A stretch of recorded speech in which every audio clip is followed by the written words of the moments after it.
Neoliberal অর্ডারই বাস্তব আর প্রত্যাশার মধ্যে গ্যাপটাও বাড়িয়ে দিল।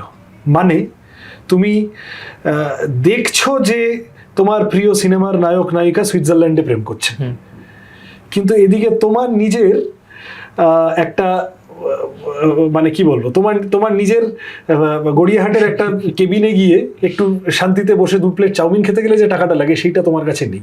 তোমার চাকরি নেই, তোমার স্কুল বা কলেজের ফি বেড়েছে, স্কলারশিপটা কমে গেছে, হোস্টেলে থাকতে পারছো না, তোমার বাবার আয় কমেছে, রোজগার কমেছে, যে পেনশনটা পেতেন সেটা হয়তো বন্ধ হয়ে গেছে, এদিকে পেট্রোল ডিজেল রান্নার গ্যাসের দাম, জিনিসের দাম খুব বেড়েছে। অর্থাৎ তোমার রিয়েলিটি আর তোমার ড্রিমল্যান্ড তোমার চোখের সামনে যা বানানো হয়েছে, হ্যাঁ, এই দুটোর মধ্যে গ্যাপটা বেড়েছে। এই গ্যাপ বাড়াটা একটা ক্রাইসিসের জন্ম দেয়। এটা মেটেরিয়াল ক্রাইসিস তো বটেই, সাইকোলজিক্যাল ক্রাইসিসও। এবং এই ক্রাইসিসই বিভিন্ন দেশে, আমাদের রাজ্যেও আমাদের দেশেও তরুণ প্রজন্মকে নতুন করে রাজনীতিমুখী করছে।